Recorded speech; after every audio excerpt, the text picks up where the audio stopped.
Bapak Ibu yang dikasih oleh Tuhan Yesus Kristus, bahwa teologi Biblika Perjanjian Baru ini kitabnya tidaklah lebih banyak dibanding daripada kitab Biblika Perjanjian Lama. Karena kitab Perjanjian Baru ini hanya 27 kitab saja. Maka memang kita kelihatannya tidak akan selama kurun waktu mempelajari teologi Biblika Perjanjian Lama atau kita mendalami teologi Biblika Perjanjian Baru. Nah, apa saja tema dari teologi Biblika Perjanjian Baru ini sendiri? Mari kita lihat. Yang pertama, di dalam teologi Biblika Perjanjian Baru ini kita akan membahas tentang inkarnasi. Nah, inkarnasi Bapak Ibu jangan lupa artinya penjelmaan. Ya, bahasa sederhananya inkarnasi itu artinya adalah bagaimana Tuhan yang berwujud roh itu mengejawantahkan diri. Ya, bukti lain mengejawantahkan diri itu adalah bagaimana Tuhan yang berwujud roh itu memperkenalkan dirinya semakin lebih konkret, nyata, dekat, melekat, sampai akhirnya manusia itu bisa melihat dengan mata kepala sendiri wujud dari Allah itu sendiri. Itulah arti inkarnasi atau penjelmaan Allah. Dari Allah yang berwujud roh menjadi berwujud sosok pribadi yang hidup dan nyata dan konkret di dalam Yesus Kristus. Jadi saudara yang dikasih oleh Tuhan Yesus Kristus, inilah kehebatan dan keluar biasaan Allah kita. Dan sekaligus juga ini yang membedakan Allah kita dengan Allah agama-agama lain. Sedikit konfirmasi. Kalau Allah agama-agama lain tidak bisa dilihat dengan mata kepala.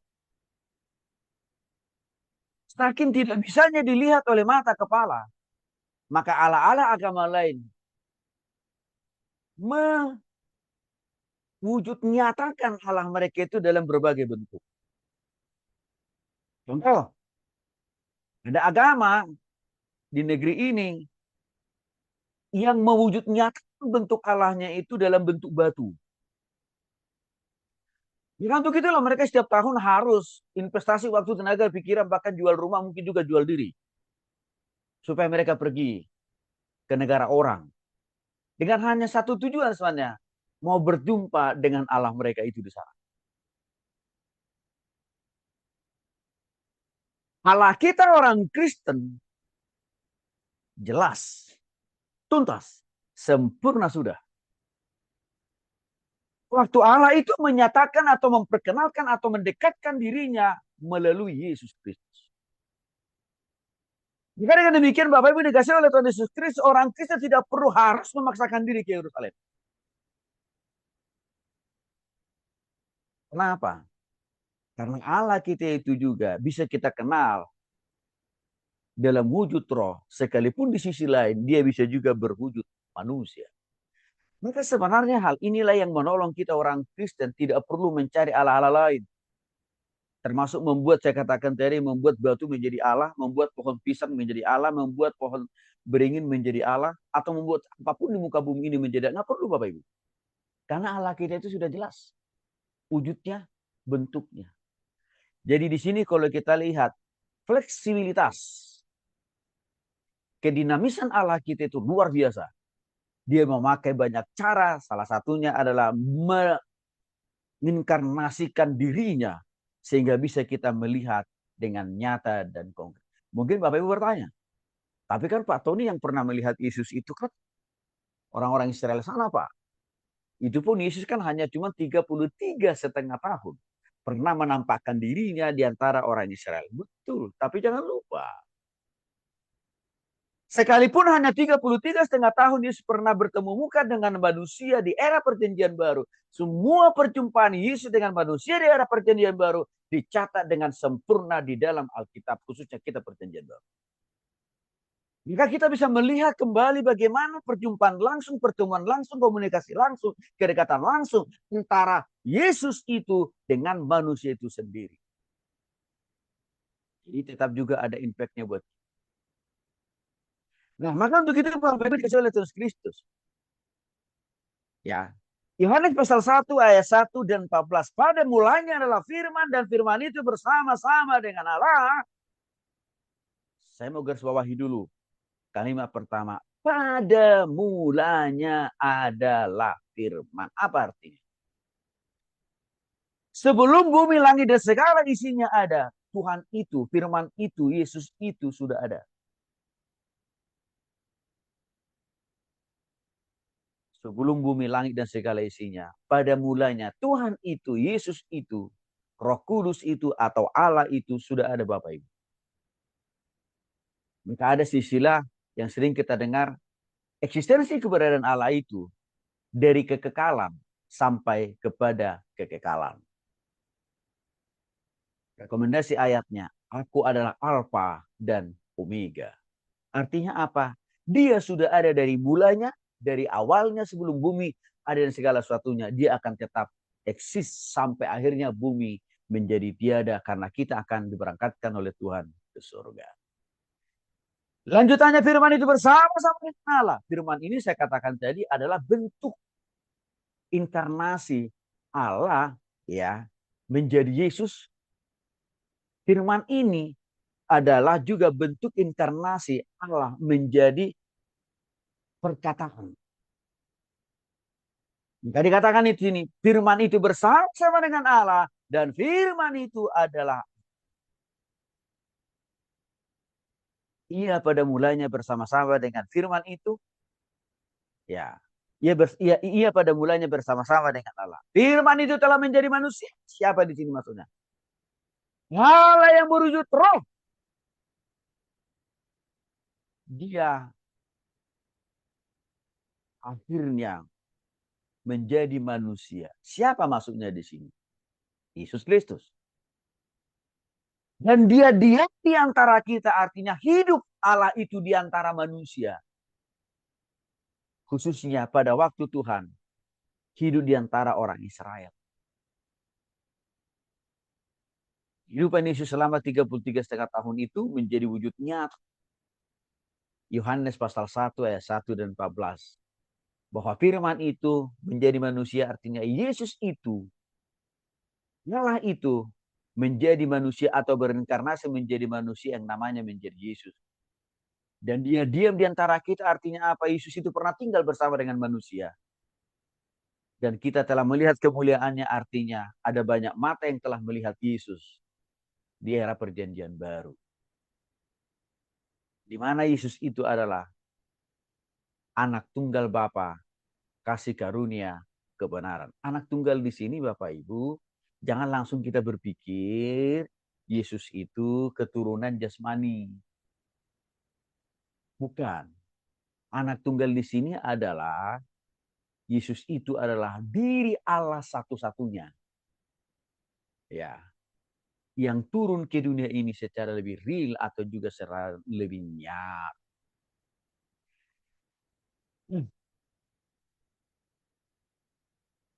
Misi Tuhan sehingga dia perlu menjadi manusia di dunia ini dengan berinkarnasi menjadi Yesus untuk memperkenalkan diri Allah yang berwujud roh itu supaya makin lebih jelas, supaya makin lebih nyata, supaya makin lebih terang. Ya, manusia memahami dan mengenal Allahnya. Itu yang pertama. Yang kedua, tujuan inkarnasi Allah menjadi Yesus karena tidak ada cara lain. Tidak ada alat lain, tidak ada sarana lain yang Tuhan sediakan untuk mengampuni dosa manusia selain dirinya sendiri turun dari surga ke dunia ini dalam wujud rupa Yesus. Mengapa harus itu satu-satunya jalan atau cepat? Apakah tidak ada jalan yang lain, misalkan kita berbuat baik, ya, atau menimbun amal sebanyak mungkin? Tidak bisa. Mengapa? Karena manusia itu sendiri telah terkontaminasi oleh dosa turunan dari Adam dan Hawa. Sehingga segala perbuatan amal baik kita seberapa banyak pun sudah ternodai oleh dosa. Untuk itu Tuhan butuh jalan. Tuhan butuh pribadi yang tidak pernah terkontaminasi oleh dosa. Di mana keberadaannya dari awal muasalnya clear and clean dari dosa. Siapakah dia? Tidak lain tidak bukan harus diri Allah itu sendiri. Maka untuk itulah dia lahir ke dunia ini dalam inkarnasi, dalam wujud Allah itu sendiri. Itulah kita berikan pemahaman sebenarnya dari 1 Yohanes pasal 1 ayat 1-14 ini. Bahwa ketuhanan Yesus itu sudah dari awalnya dia memang Tuhan atau Allah. Jadi pada mulanya firman. Jadi kalau ada orang mengatakan bahwa Yesus itu bukan Tuhan tapi hanya manusia biasa, tidak ada bedanya dengan para nabi dan para rasul, itu hoax tuh. Pemahaman dan pemikiran menyesatkan. Yesus itu melampaui dari para nabi, melampaui dari para rasul. Sendiri di dunia ini. Karena dia adalah Tuhan itu sendiri. Karena dia adalah Allah itu sendiri. Makanya dikatakan di dalam Yohanes pasal 1 ayat 1 dan 14. Ia bersama-sama dengan Allah artinya apa? Sejak dari awal mulanya. Sejak dari asal muasalnya. Allah itu bersama-sama dengan Yesus. Artinya Allah Yesus itu sudah ada di dalam diri Allah itu. Sebelum dia menjelma menjadi manusia yang sempurna di era perjanjian baru. Artinya sebelum bumi, langit, dan segala isinya, Yesus itu adalah Allah. Yesus itu adalah Tuhan itu sendiri. Saudara-saudara. Maka bentuk konkret ketuhanan Yesus, kealahan Yesus, dia juga ikut menciptakan bumi, langit, dan segala isi. Bentuk konkret ketuhanan, kealahan Yesus itu jelas, dia juga ikut menciptakan manusia. Dalam Kejadian pasal 1 ayat 26-28 mengatakan, baiklah kita menciptakan manusia itu seturut dengan gambar dan rupa kita. Kata kita di situ ada keterlibatan, ada kolaborasi antara Allah Bapa, Allah Anak atau Yesus atau Allah Kudus. Memang waktu Yesus masih ada di dalam diri Allah itu sendiri, dia masih menjadi satu kesatuan dengan diri Allah yang berwujud roh. Demikian juga halnya dengan Roh Kudus itu. Masih menjadi satu kesatuan di dalam diri Allah dalam wujud. Itu era perjanjian lama. Tapi setelah masuk era perjanjian baru, keberadaan Yesus itu ya semakin dipertegas, diperjelas oleh Tuhan dengan diutusnya. Yesus itu datang ke dunia ini secara lebih real. Setelah Yesus kembali ke surga, keberadaan Roh Kudus itu semakin lebih nyata, semakin lebih real pula. Waktu dia juga diutus oleh Yesus, menggantikannya turun ke dunia ini, dan Yesus kembali ke surga. Jadi kalau kita lihat, di dalam memahami, di dalam teologi biblika perjanjian baru, kita akan melihat nanti lebih jelas, lebih detail peran-peran dari 3 nama Allah kita, yaitu Bapa, Putra, dan Roh Kudus itu sendiri. Filipi pasal 2, 5-8, hendaklah kamu dalam hidupmu bersama-sama menaruh pikiran perasaan yang terdapat juga dalam Yesus Kristus. Jadi artinya begini. Waktu Yesus diutus oleh Allah Bapa ke dunia ini, dia juga memiliki pikiran yang sama seperti pikiran Allah Bapa. Dia juga memiliki perasaan yang sama seperti perasaan Allah Bapa. Dia juga memiliki tujuan dan misi dan juga kuasa yang sama seperti Allah Bapa.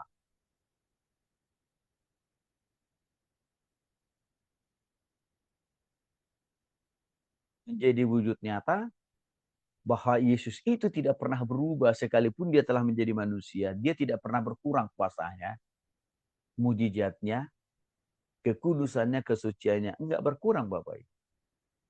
Karena dia adalah Allah yaitu sendiri. Maka dikatakan di sini juga saudara, yang walaupun dalam rupa Allah tidak menganggap kesetaraan dengan Allah itu sebagai milik yang harus dipertahankan, melainkan telah mengosongkan diri, mengambil rupa seorang hamba menjadi sama dengan manusia. Dalam keadaan sebagai manusia, ia telah merendahkan dirinya taat sampai mati, bahkan sampai mati di kayu salib. Jadi kita lihat Bapak Ibu dari Filipi pasal 2 ayat 5 sampai 8 ini mau menjelaskan kepada kita yang namanya konsep kanosis, yaitu pengosongan diri. Ya, di mana Allah itu hadir dalam diri Yesus. Lalu dia mengambil rupa, mengambil wujud, mengambil bentuk sebagai manusia yang sempurna, namanya Yesus. Dan waktu Yesus itu datang ke dunia ini, dia konsisten memulai ketaatannya itu waktu dia lahir di tempat yang hina dan bau, yaitu kandang domba. Dan kita tahu ending kehidupannya mati di kayu salib. Mengapa Yesus harus repot-repot melakukan semua itu? Karena Yesus sayang. Karena Yesus begitu mencintai kehidupan, mencintai kita manusia ini. Sebab Yesus lebih senang kita hidup di surga daripada menderita di neraka. Maka sebenarnya Filipi pasal 2, 5 sampai 8 ini mau mengajarkan kepada kita, saudara-saudara, ketaatan kita di dalam mengasihi, mempercayai, melakukan, dan menghidupi firman Tuhan, termasuk juga dalam melayani Tuhan, harus sama seperti Yesus. Waktu pertama kita mengambil komitmen dan keputusan, percaya sampai akhir hidup kita harus konsisten dalam posisi itu. Maka dengan demikian tidak ada kata resign. Tidak ada kata mengundurkan diri. Untuk tidak lagi mengasihi Tuhan, untuk tidak lagi melayani Tuhan. Sekalipun ada penderitaan, kesusahan, kesulitan. Mengapa? Karena Yesus sudah memberikan model. Karena Yesus sudah berikan contoh. Maka waktu saya tekan kontrak dengan Tuhan, saya bawa ijazah sarjana ekonomi saya ke sebuah lembaga misi internasional, dan saya katakan saya siap menyerahkan totalitas hidup saya jadi hamba Tuhan. 1 bulan kemudian, saya difitnah. Fitnahnya nggak tanggung-tanggung Bapak Ibu. Saya dituduh mengidap penyakit TBC.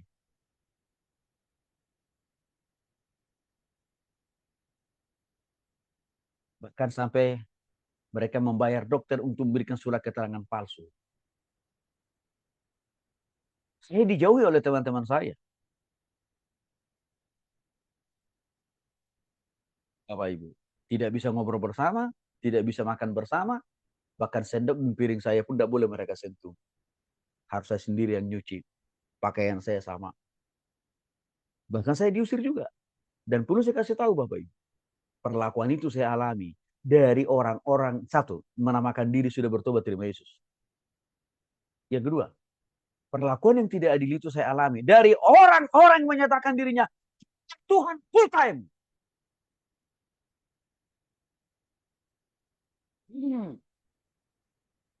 Dan juga dari orang-orang yang sudah belajar Alkitab panjang kali lebar. Tapi tahukah Bapak Ibu, saya ingat pengorbanan Yesus. Di awal saja dia sudah rela lahir di tempat yang hina. Hidup juga berakhir di kayu salib. Dia tetap taat. Itu yang saya ingat waktu itu. Tuhan sedang membentuk saya untuk juga menjadi hamba yang dari awal teken kontrak jadi hamba Tuhan sampai akhirnya. Ya minimal sudah 28 tahun Bapak Ibu sampai sekarang.